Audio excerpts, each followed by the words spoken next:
عزیز و حاضرین و سامعین کرام، رمضان المبارک کا آخری عشرہ ہے۔ سعید روح اور پاک جسم اللہ کی عبادت میں دن رات لگے ہوئے ہیں۔ بہت بڑا ایک موقع ہے اللہ کی رحمت اور اس کے فضل و کرم کو حاصل کرنے کا۔ اس ماہ مبارک میں میرے دوستوں اور عزیزوں بہت سارے واقعات ہوئے ہیں۔ 17 تاریخ کو جنگ بدر ہوتی ہے، 21 تاریخ کی رمضان کو حضرت علی المرتضیٰ کی شہادت ہوتی ہے، پھر اس میں لیلۃ القدر بھی ہے، اور یہ ساری چیزیں آپ نے مجھ سے کئی بار سماعت فرما چکے ہیں آپ۔ آج چونکہ 21 رمضان المبارک کو حضرت علی المرتضیٰ شیر خدا کی شہادت معظمہ کی بات ہے، تو آج ہم اس پہ بات تھوڑی سی کریں گے، اور پھر اور 3-4 باتیں ہیں جو آپ سے عرض کرنی ہیں۔ گرامی حضرات، حضرت علی المرتضیٰ شیر خدا حضرت ابو طالب کے بیٹے، محمد رسول اللہ کے بھائی، فاطمہ الزہرا کے خامد علی المرتضیٰ حسنین کریمین کے والد گرامی، حضرت علی المرتضیٰ کی شہادت ایک بہت بڑی بات ہے۔ کعبہ کے اندر پیدا ہوتے ہیں، مسجد کے اندر شہید ہوتے ہیں۔ کعبہ کے اندر ولادت ہوئی اور مسجد کے اندر شہادت ہوئی۔ بولیے، کعبہ کے اندر ولادت ہوئی اور مسجد کے اندر شہادت ہوئی۔ ابتدا سے انتہا تک خیر ہی خیر، اور اللہ کا فضل و کرم ہی فضل و کرم۔ علی المرتضیٰ کی بے مثال ذات کریمہ، بہت بڑی آپ کی فضیلت ہے۔ میں نے اس سے پہلے 3-4 مہینے آپ کے سامنے فضائل اہل بیت کے عنوان سے شیخ الاسلام ڈاکٹر محمد طاہر القادری صاحب کی مرتبہ فضائل النبی الاربعین فی فضائل النبی، یہ میں نے آپ کے سامنے پوری اس کی کوئی 40-45 بلکہ زیادہ حدیث ہیں، وہ آپ نے آل رسول صلی اللہ تعالی علیہ وسلم کی فضیلت میں ہی لکھی ہے۔ اس میں حضرت علی المرتضیٰ کی شان بھی آپ نے سماعت فرمائی ہے، مگر اتنی احادیث ہیں آپ کی فضیلت میں کہ ان کا 2-4 مہینے میں کوئی احاطہ کرنا بڑا مشکل ہے۔ آج ہم حصول برکت کے لیے میں چند ایک احادیث بھی بیان کروں گا جو اس وقت غالباً رہ گئی ہیں، اور پھر انشاءاللہ کوئی دوسرے موضوعات پر بھی گفتگو کریں گے۔ گرامی حضرات، حضرت علی المرتضیٰ حضور علیہ الصلوۃ والسلام مکہ سے مدینہ تشریف لائے، ہجرت فرمائی، تو یہاں مدینہ میں آ کے آپ نے ایک بہت بڑا کام کیا جسے مواخات کے نام سے مورخین محدثین نے نقل فرمایا ہے۔ مواخات، بھائی چارہ۔ مواخات کے معنی کیا ہوتے ہیں؟ بھائی چارہ۔ اور یہ بھائی چارہ حضور علیہ الصلوۃ والسلام نے اس طرح کہ ایک مہاجر کو لیا جس کے پاس اللہ اور رسول کے نام کے سوا کچھ نہ تھا، سب کچھ اللہ کے دین کے لیے اور اللہ کے رضا کے لیے اور اپنے ایمان کو بچانے کے لیے۔ آپ مکہ میں چھوڑ کے آ گئے تھے، مدینہ تشریف لائے، کچھ نہ تھا پاس، اور یہاں اللہ کے رسول صلی اللہ تعالی علیہ وسلم نے ایک مدینہ کے مسلمان کو اور ایک مکہ کے مسلمان کو آپس میں بھائی بھائی بنا دیا۔ تو اس کا بھائی ہے، تو اس کا بھائی ہے، تو اس کا بھائی ہے۔ تو یہ رسول اللہ کی حکمت تھی کہ مہاجرین کا کوئی نہ کوئی سہارا ہونا چاہیے۔ اس کی تفصیل کئی بار آپ کے سامنے میں نے عرض کی ہے.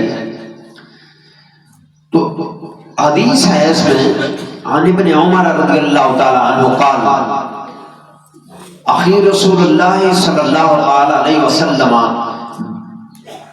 اخا رسول اللہ صلی اللہ علیہ وسلم بین اصحابہ فجاء علی تدمع عیناہ. اللہ کے رسول جب ان کو بھائی بھائی بنا کے فارغ ہو گئے تو حضرت علی المرتضیٰ شیر خدا حضور کی بارگاہ میں اس طرح پیش ہوئے کہ آپ کی آنکھوں میں آنسو تھے. آپ کی آنکھوں میں آنسو تھے. فقال یا رسول اللہ صلی اللہ علیہ وسلم, رسول اللہ کی بارگاہ میں عرض کرتے ہیں, فرمایا عرض کی اخیت بین اصحابک ولم تواخ بینی و بین احد. یا رسول اللہ آپ نے مہاجرین و انصار کے درمیان مواخات کا جو ہے وہ معاملہ کیا, ان کو ایک دوسرے کا بھائی بنا دیا, لیکن یا رسول اللہ مجھے کسی کا بھی بھائی نہیں بنایا, مجھے کسی کا بھی بھائی نہیں بنایا. فقال له رسول اللہ صلی اللہ علیہ وسلم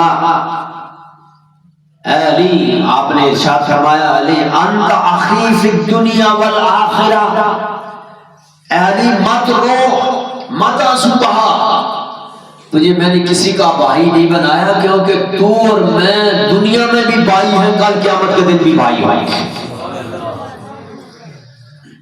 حضور علیہ الصلوۃ والسلام کی بات احادیث میں آتا ہے کہ حضور فرماتے ہیں میں اور علی ایک ہی نور سے پیدا کیے گئے ہیں, ایک ہی درخت کی دو شاخیں ہیں, الا یہ کہ علی نبی نہیں ہے کیونکہ نبوت ختم ہو چکی ہے محمد رسول اللہ پر. اب ذرا غور فرمائیے کہ یہ کتنا بڑا لقب ہے کہ حضور کا کوئی بھائی نہیں تھا, اور حضور نے تو بھائی کہا ہے, لیکن کسی صحابی نے حضور کو یہ نہیں کہا کہ یا رسول اللہ آپ ہمارے بھائی ہیں. یہ 1400 سال کے بعد لوگوں نے رسول اللہ کو اپنا بھائی بنا لیا ہے, مگر اصحاب میں سے, تبع تابعین میں سے, ائمہ مجتہدین میں سے آج دن تک کسی نے رسول اللہ صلی اللہ تعالی علیہ وسلم کو اپنا بھائی نہیں کہا ہے. لیکن رسول اللہ نے صحابہ کرام کو کہ یہ کو بھائی کہا ہے. ان میں سے ایک حضرت علی المرتضیٰ ہیں کہ جن کو فرمایا کہ علی میں اور تو اس دنیا میں بھی بھائی ہیں اور آخرت میں بھی بھائی ہوں گے. دوسری حدیث پاک آپ ذرا سماعت فرمائیے. فرمایا کہ ہم حبشی ابن جنادہ رضی اللہ تعالی عنہما قال قال رسول اللہ صلی اللہ علیہ وسلم علی منی وانا من علی, لوگوں علی مجھ سے ہے اور میں علی سے ہوں. ولا یعنی عنی الا انا او علی, کوئی بھی وعدہ جو علی کر دے یوں سمجھو میں نے اس سے وعدہ کیا ہے, جس سے میں نے وعدہ کر دیا یوں سمجھو کہ علی نے اس سے وعدہ کیا. علی کا کیا ہوا وعدہ میں پورا کرنے کے لیے حاضر ہوں, اور جو میں وعدہ کروں اس کو علی پورا کرے گا. یہ کتنی بڑی اعتماد کی بات ہے کہ زبان رسول سے اور زبان رسالت سے یہ بات نکلے کہ میں اور علی, کوئی اگر وعدہ کر دے علی کر دے تو میں پورا کروں گا, اور میں کروں تو کسی سے تو وہ علی پورا کرے گا. یہ بہت بڑی بات ہے. من تو شدی تو من شدم, من جان شدی تو تن شدم, تا کس نہ گوید بات عظیم من دی گرم تو دی گری. یہ ہے فنا فی الرسول کا مرتبہ ہے. رسول اللہ یہ بات بتا رہے, اعلان کر رہے ہیں کہ علی کا مقام فنائیت کا ہے, علی مجھ میں فنا ہے, علی مجھ میں فدا ہے, میرا سب کچھ نبوت کے علاوہ علی کے لیے ہے, اور علی کا جو کچھ ہے وہ میرے لیے. اور ایک حدیث پاک میں ارشاد فرمایا کہ من سب علی فسبنی, جس نے علی کو گالی دی ہے اس نے میں محمد صلی اللہ تعالی علیہ وسلم کو گالی دی. اتنا قرب ہے, اتنا پیار اور محبت ہے سے بڑھ کر اور کوئی بات محبت والی ہو نہیں سکتی ہے۔ اب اگلی بات سنیے حضرت علی المرتضیٰ کی پاکیزگی اور آپ کی طہارت اصلیہ اور طہارت حقیقی آپ کو حاصل ہے۔ ہم تو طہارت کرتے ہیں، امت کا ہر بندہ طہارت کرتا ہے تو پاک ہوتا ہے، اور علی المرتضیٰ طہارت کرے یا نہ کرے، کرے تو تب بھی پاک ہے، نہ کرے تو تب بھی پاک ہے۔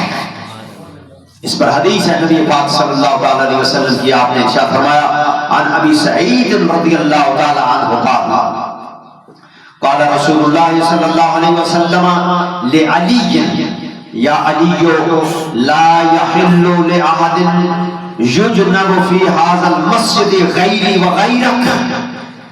اے علی سن لے، سنایا تو اپنے صحابہ کو آیا، فرمایا کہ اے میرے صحاب سن لو، اس مسجد کے اندر، میری مسجد کے اندر، مسجد نبوی کے اندر سے جنبی حالت میں، ناپاکی کی حالت میں، کسی بھی مسجد میں ناپاکی کی حالت میں نہ کوئی داخل ہو سکتا ہے۔ اگر ناپاکی کا مسئلہ ہو گیا تو وہ کسی طرح سے باہر نکلے، بلکہ علماء نے یہاں تک بھی احتیاطاً فرمایا ہے کہ کوئی مٹی کی اندر جو ہے وہ برتن رکھ لیا جائے جس پر تیمم کر لیا جائے اور پھر مسجد سے باہر نکلا جائے، تاکہ مسجد کا یہ جو اعتکاف کرتے ہیں سن لیں، کوئی ایسی چیز مٹی کی اس کا اہتمام کر لیں، اگر جنبی کوئی ہو گیا تو اسے وہیں پر بیٹھ کے تیمم کر لینا چاہیے۔ تیمم سیکھیں اپنے علماء سے، میں نے بھی آپ کو بتایا ہوا ہے، وہیں پر بیٹھے بیٹھے اپنے بستر پر تیمم کرے اور پھر مسجد سے باہر، مسجد میں چل کے پھر باہر غسل وغیرہ کے لیے نکلیں، تاکہ مسجد کا تقدس پامال نہ ہو۔ آ گیا سمجھ مسئلہ؟ پہلے بھی بتایا تھا مگر یاد نہیں رہتے نا، آپ پر مکھن لگا ہوا ہے نا، تیل لگا ہوا ہے، کوئی ہاتھ کسی چیز کا ٹھہرتا نہیں ہے آپ کے جسم پر، کانوں میں بھی اسی طرح سے مکھن لگا ہوا ہے، ادھر سے بات سنی ادھر سے نکال دی، چلیں جی پھر مولوی صاحب بتا دیں گے ٹھیکہ جو ہے مولوی صاحب کا۔ تو بہرحال یہ مسئلہ بھی آپ کے سامنے آ گیا، تو فرمایا کہ میرے صحابہ سن لو، تم پاک ہوتے ہو تو تب جہاں کے مسجد سے گزرنے کا حق تمہیں حاصل ہے، علی پاک نہ بھی ہو تو تب بھی مسجد میں چل کے جا سکتا ہے۔ یہ ہے حقیقی پاکیزگی جو حضرت علی المرتضیٰ کو حاصل ہے۔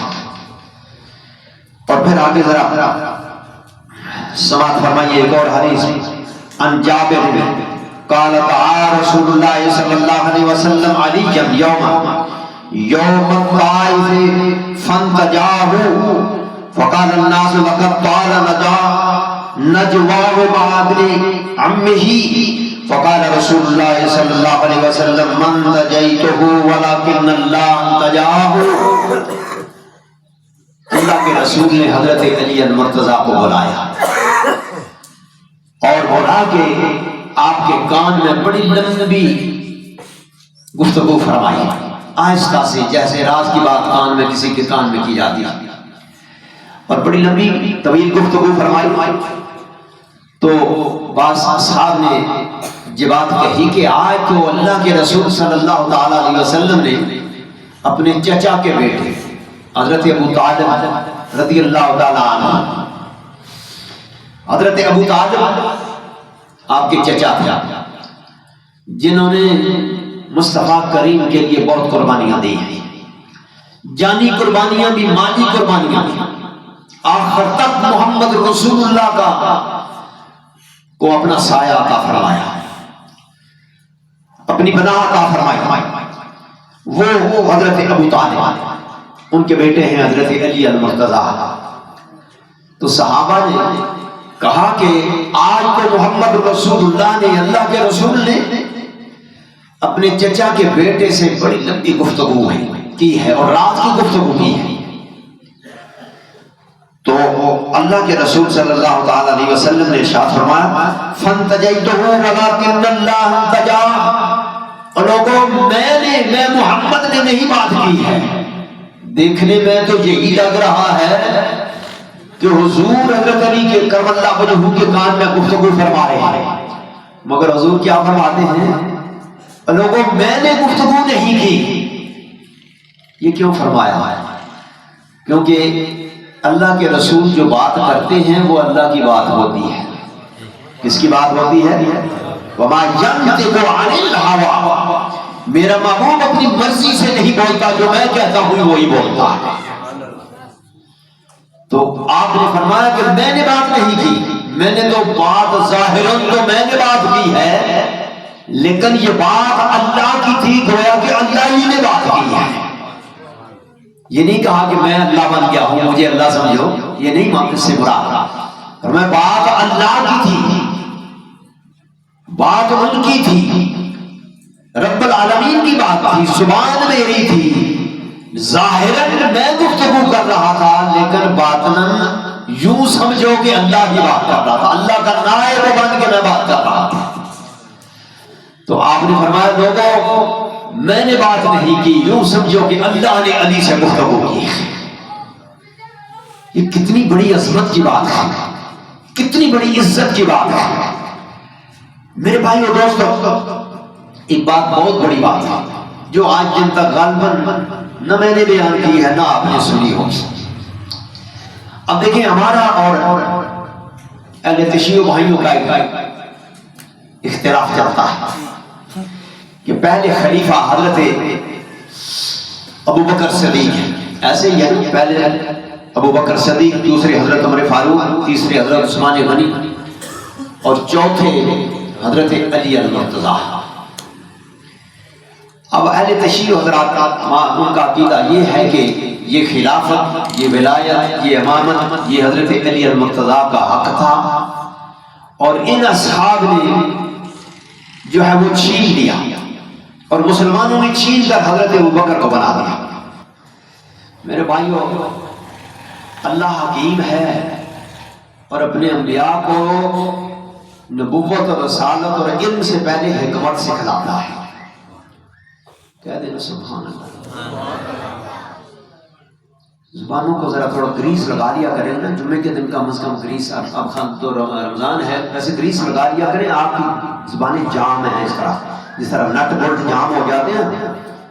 اور والدار کرامت صاحب جن اپنی زور لگا کے کبھی تو نٹ ہی توڑ دیتے ہیں، کبھی بولٹ توڑ دیتے ہیں. آپ کی زبانیں بھی جو ہے نا اس میں گریس لگا کے آیا کریں. تو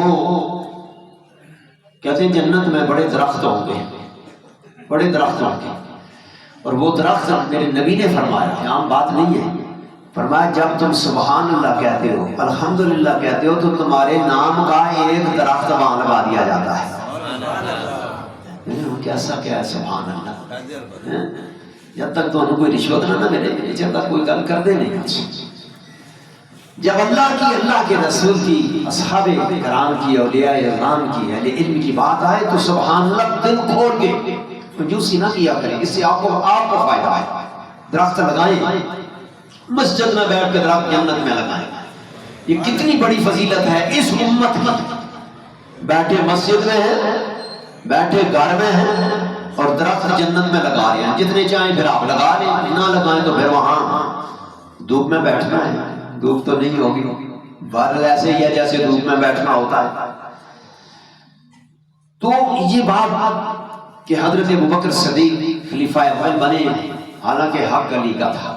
اللہ بڑا حکیم ہے، اور اللہ کے رسول نے اپنے رسول کو حکمت سکھلائی.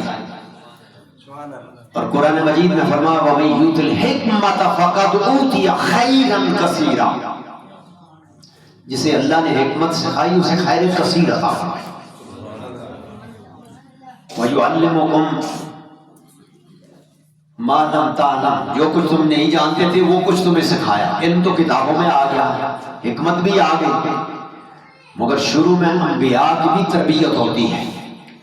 ان کو بھی تربیت کے ساتھ پہلے نبی ہوتے ہیں، پھر ان کو پڑھا لکھا کے ادب سکھا کے اللہ تبارک و تعالیٰ اپنی طرف سے رسول بنا دیتا ہے. نبوت پہلا درجہ ہے، رسالت ترقی یافتہ درجہ. تو حکمت کے ساتھ ادعو الی سبیل ربک بالحکمۃ والموعظۃ الحسنہ وجادلھم باللتی ہی احسن. اے میرے نبی لوگوں کے ساتھ حکمت کے ساتھ انہیں بلاؤ، علم کے ساتھ نہیں کہا.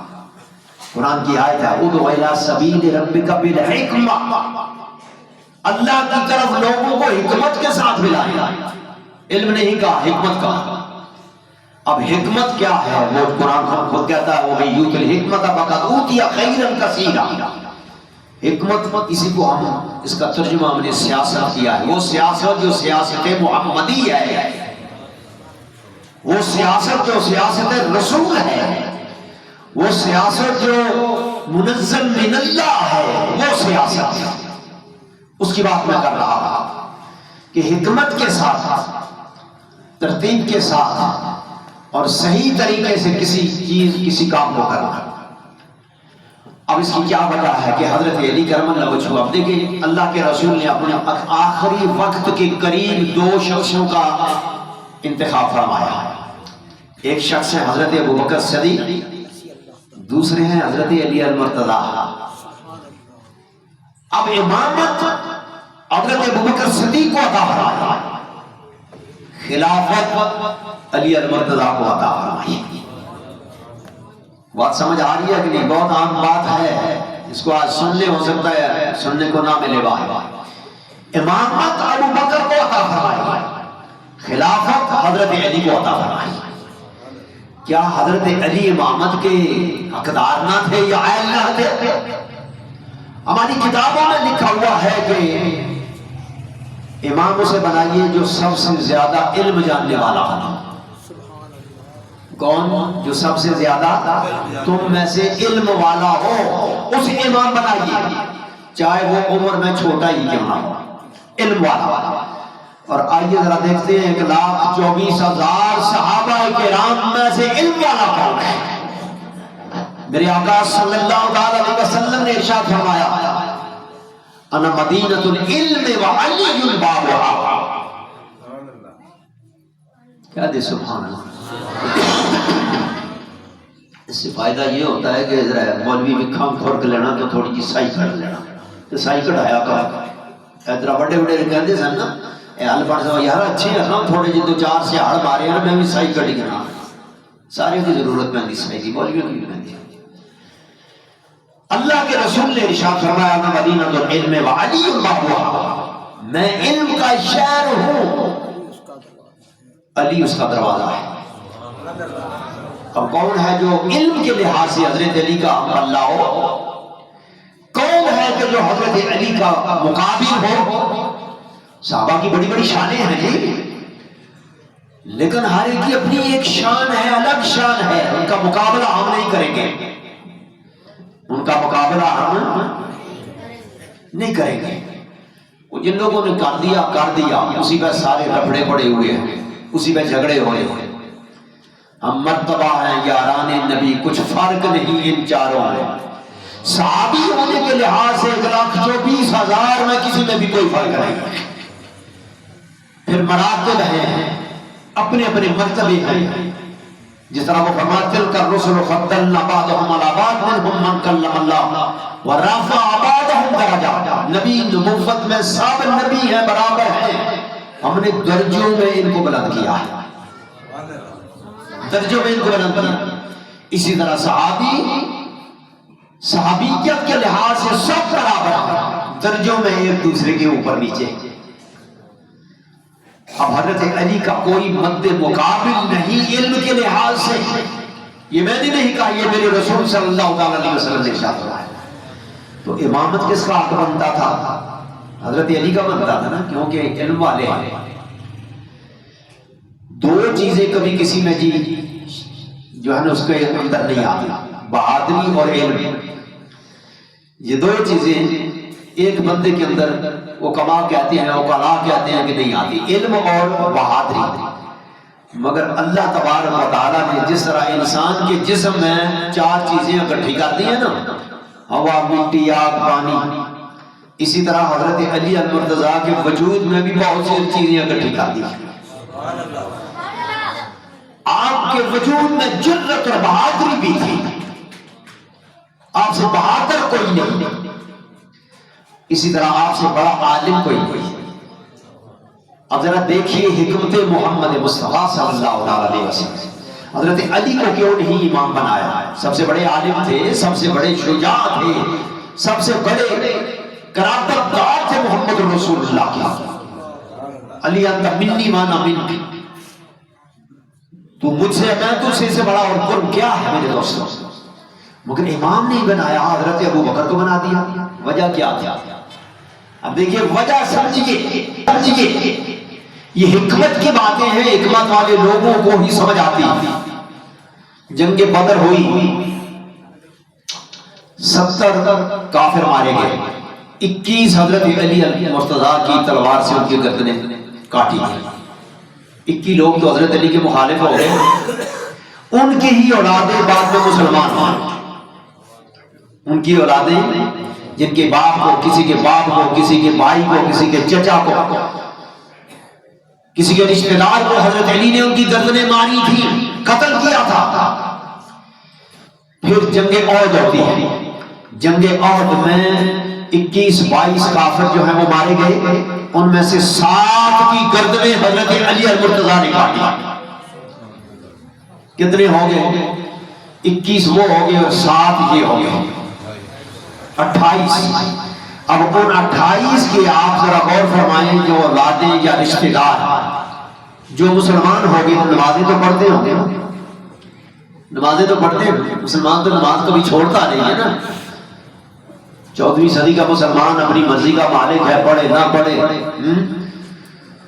اس کی اپنی مرضی ہے. لیکن صحابہ اپنی مرضی نہیں چلاتے تھے، ان کی مرضی، ان کی زبان بھی مصطفیٰ کے ساتھ چلتی تھی. ان کے کان بھی حضور کے غلام تھے، ان کی زبانیں بھی حضور کی غلام تھی، ان کے وجود بھی حضور کے غلام تھے. ہماری تو زبان صرف حضور کی غلام ہے نا. اب یہ 28 لوگ ہیں، ان کے گھروں میں سے 2 بھی بندے آپ کہیں کہ مسلمان ہو گئے تھے، انہوں نے بھی نماز تو پڑھنی تھی نا مسجد نبوی میں، کہ نہیں پڑھنی تھی. اب آپ بتائیں، اگر حضرت علی مصلی پر کھڑے ہوتے، حضرت علی مصلی پر کھڑے ہوتے، امامت کرتے، آپ بتائیں آپ کے بھائی کو کسی نے قتل کیا، چچا کو کسی نے قتل کیا، باپ کو کسی نے قتل کیا، وہ ہو امام، آپ اس کے پیچھے نماز پڑھیں گے؟ بتائیں نا، نماز پڑھیں گے؟ نہیں پڑھیں گے. رفڑا تو بن گیا تھا نا جی، پہلے مرحلے میں ہی تو رفڑا بن گیا تھا، اختلاف پیدا ہو گیا تھا. اگر حضرت علی امام ہوتے، ان مقتولین کے ورثاء کبھی حضرت علی کے پیچھے نماز نہ پڑھتے. حکمت کا تقاضا ایسا تھا کہ اللہ تبارک و تعالی نے، اور آپ پوری تاریخ پلٹ ماری ہے، حضرت ابوبکر صدیق کی تلوار سے کوئی، ہمیں آج تک میں نے تو نہیں پڑھا کہ کوئی قتل ہوا ہو. ان کی تلوار سے کوئی قتل ہوا ہو میرے علم میں نہیں ہے، میں یہ عرض کر رہا ہوں میرے علم میں نہیں ہے. اللہ نے آپ کو دولت عطا فرمائی، حضرت علی کو اس لیے امامت نہ عطا فرمائی کہ اتنے مخالفین جن کے آباء و اجداد قتل ہو چکے وہ علی کے پیچھے نماز نہیں پڑھیں گے، تو یہیں سے 2 جماعتیں ہو جائیں گے، موافقین کی اور مخالفین کی. حضرت علی حقدار تھے مسئلے کے. خدا کی مصطفیٰ کی حکمت یہ کہتی تھی کہ حقدار ہونے کے باوجود علی کو مسئلے میں نہ کھڑا کیا جائے. کس کو کھڑا کیا جائے؟ اسے کھڑا کیا جائے جس کے مال نے مصطفیٰ کے دین کو کمال پہنچا دیا تھا. اور وہ کون ہے؟ وہ حضرت ابوبکر صدیق رضی اللہ تعالی عنہ. اب دیکھیے اللہ نے لوگ تیار کیے ہیں. حضرت ابوبکر کو مال دے کے تیار کیا، حضرت علی کو شجاعت اور علم دے کے تیار کیا. ان سے وہ کام لینا تھا، ان سے یہ کام لینا تھا. اب حضرت صدیق اکبر کو مصلی پہ کھڑا کر دیا کہ کوئی بھی صدیق اکبر کی مخالفت نہیں کرے گا. کوئی بھی حضرت صدیق اکبر کے پیچھے کھڑا ہو کے نماز پڑھتے ہوئے دل میں قرار محسوس نہیں کرے گا. اتنی پرامن شخصیت ہے. اور حضرت علی اتنی بلند شان ہونے کے باوجود کہ مصطفیٰ کے بھائی ہیں، مگر مصلی پہ کھڑے ہوں گے تو پیچھے بہت ساروں کے وضو ٹوٹ جائیں گے. اسی لیے فرمایا وَمَن یُؤْتِ الْحِکْمَةَ فَقَدْ أُوتِیَ خَیْرًا کَثِیرًا. حضرت ابوبکر صدیق کو مصلی پہ کھڑا کیا اور حضرت علی المرتضیٰ کو حج کرنے کے بعد ہاتھ کھڑا کر کے آپ نے اعلان فرمایا من کنت مولا ہو فہذا علی مولا، لوگوں جس کا میں مولا ہوں علی بھی اس کا مولا ہے۔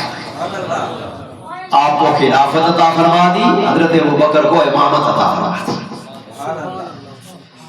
گرامی کا ذرا چند باتیں اور ہیں جو آپ سے عرض کرتی ہیں۔ ایک تو یہ اعلان ہے کہ مدثر کے آج اس ٹھیے پر افطاری کا جنابلی پروگرام ہے، بڑا وسیع پروگرام، آپ سب کو اس نے دعوت دی ہے جی، افطاری وہاں کریں، ہو گیا جی۔ دوسری بات یہ ہے کہ ہماری اسی مسجد میں اس دفعہ ہمارے دوستوں نے ماشاءاللہ بڑے سمجھدار ہو گئے، ہمارے یہ دوست ہمارے دفعہ مسجدوں میں ادھر ادھر پروگرام کرتے تھے، اس دفعہ انہوں نے ترتیب بنائی کہ ہماری باقی مساجد میں پروگرام نہیں ہوں گے، جس دن ختم ہوگا صرف دعا کریں گے وہاں پر سیدھی سادی سی، مٹھائی وغیرہ بھی یہیں پر ہوگی، جو کچھ ہو لنگر یہاں بنے گا، تو وہاں سیدھی سادی دعا کر کے ختم کے دن جس دن 28واں روزہ اور 27واں ہوگا ان کی درمیانی جو رات ہے، یہ کیا دن ہوگا؟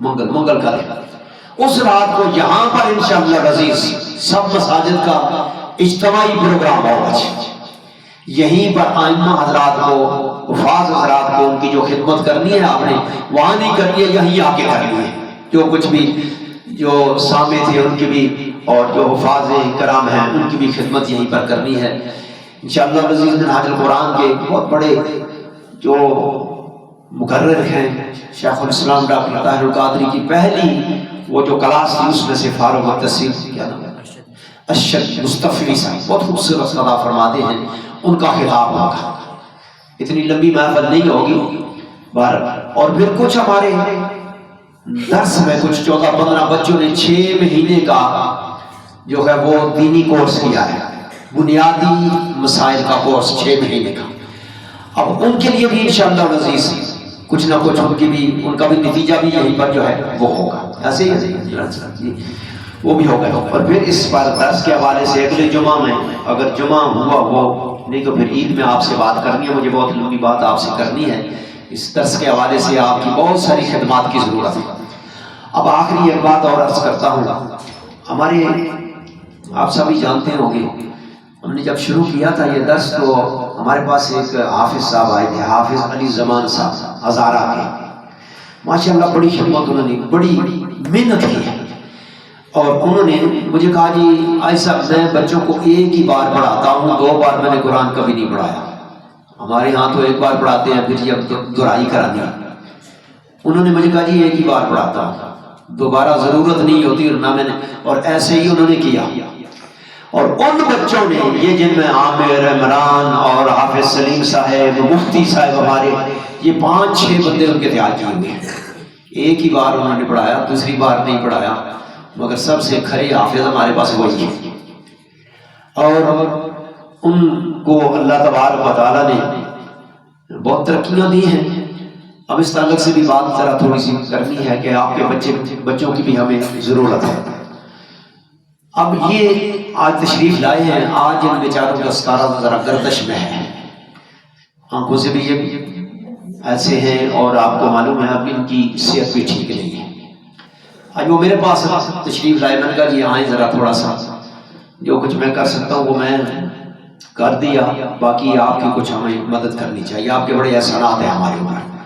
باہر تشریف لائے ہیں، بیٹھے ہوئے ہیں، باہر کرسی پہ بیٹھے ہیں، آپ جانتے ہیں سب کو کالی اینک لگائی ہوئی ہے، داڑھی مبارک میں ماشاءاللہ ہوگا، کوئی بندہ ان کو نظر انداز کر کے باہر آ جائے، ٹھیک ہے جی، بات سمجھ آ گئی، جو بھی آپ سے ہو سکتا ہے اللہ تبارک و تعالیٰ آپ کو جزائے خیر عطا فرمائے گا۔ اللہ پاک سے دعا ہے اللہ ہماری سازی کو قبول فرمائے، سنتیں عطا فرما دے۔